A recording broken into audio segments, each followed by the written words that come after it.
Most people anywhere who are in business today use the mail, whether it's part of their marketing program, part of their communication capabilities. From our perspective as account managers, sales specialists, you say, well, my goal is to increase revenue. How can I do that? I went into the marketing department. It was a different and a change of pace and better pay. One of the things that the Postal Service does is they measure everything. Because they can measure mail, you know, how many letters they do per second per machine. And that mindset came over into the sales department. The Postal Service bought a program called Customer First, and they could manage and manipulate numbers for everything. So you're going through all sorts of computer systems, scouring for money that the Postal Service already made and already got, and then get it associated with your account. All they cared about was the end big number. It was a lot of work, many, many more hours than we got paid for. You're a salaried employee, but they expect you to work your 40 anyway, plus another 20, easy. And many times it was an 80-hour work week. There was a mandate that you bring in $100,000 new revenue every month.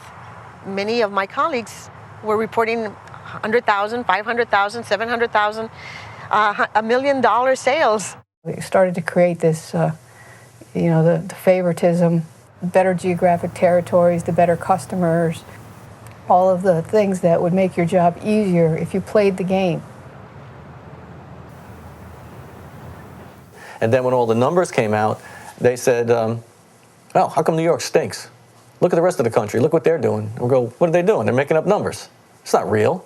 And a lot of people made lots of money based on whatever that criteria was. And a lot of the people, like I'll say old post office, kind of like what I call myself, old post office, were going, this is ridiculous. What is all this nonsense? What is all this wasted activity? Well, some people didn't look at it that way. All they saw was a formula for them to get paid. And they immediately jumped in there and started doing that. If you didn't bring in the numbers, your manager didn't get paid either. So your manager had a vested interest in getting you to write down what you needed to write down. I started getting in trouble. For the first time in my postal career, I started getting in trouble for not producing what they wanted. And it took me a while to pick up the tricks, how you were able to get the numbers that they expected. And little by little, I caught on. But after a while, it just felt wrong. And every time I talked about it, it's almost like I was growing enemies within. They didn't like the fact that I was bringing up stuff. It was dangerous. And so some people would just outright avoid talking to me because they didn't want to be seen and get in trouble, because they would be quizzed or they would have extra duties. When the vice president of sales came to New York, because we weren't like falling into line, you know, I just went for it. I called him onto the side. I said, sir, I know for a fact that there are places where portfolios are being adjusted and manipulated so people become stars and other people become losers and are punished. He goes, I never promised you fair. I'm writing all these people and telling them 80% of our USPS income was being manipulated.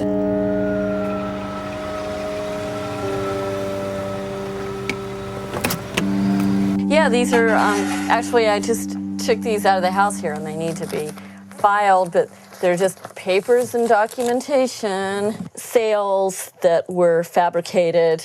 At work, I have, God, so much more than this. And then different files here. I mean, at work, I have huge file cabinets. There's no way I would want to keep it all at work because you never know if something would happen. And then some people, you know, they get walked out for very unusual, strange reasons. And so you want to definitely have it. I mean, I don't think it's being paranoid. It's just being realistic that you're going against a really huge organization and you're trying to make them understand how they've really wronged so many people. Victoria, I'm putting you out on administrative leave pending an investigation into wrongdoing. And she had 2 policemen with her. So I looked at her and she just walked away. And I asked them, how long, what do I do? He says, get your personal belongings. How long will it take you to ask me? I said, probably 20 minutes. I've got everything in the office. And they shouted at me, now, lady, now. I should have realized that I was being set up. It took me a long time because I couldn't believe it. I grew up in the Postal Service. There are rules and regulations. I couldn't believe that my colleagues would be so afraid. You shouldn't be afraid. I used to tell them, because the systems protect you. And what I learned is they don't. You can't walk around a corner worrying about they're coming after you for some reason, somehow, looking for excuses to find you doing something wrong and then punishing you for it and bringing you up on progressive disciplinary action with a view towards removing you from the Postal Service. How can anybody focus on their job?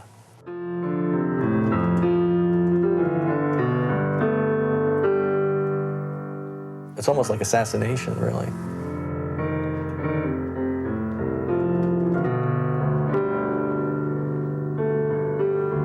The manager I was telling you about would always want 3 weeks of appointments, 4 a day, scheduled out.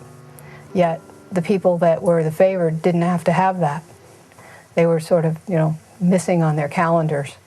And I believe that contributed to my current health state, that I could have been in a lot better shape had I addressed my health issue that I was not allowed to. Because if you go out on medical, or you take the day sick, you have to make up those visits. So now the 4 visits you didn't make that day, you got to make them up that week. I have never used any sick leave, and I've never taken any time off, as you can see from our conversation. So I have enough leave to cover me. The pressure Sue was under proved deadly. By the time she sought treatment, her cancer had taken over. Looking back, would you have done anything differently? Yeah, I would have started complaining earlier and been more forceful about it.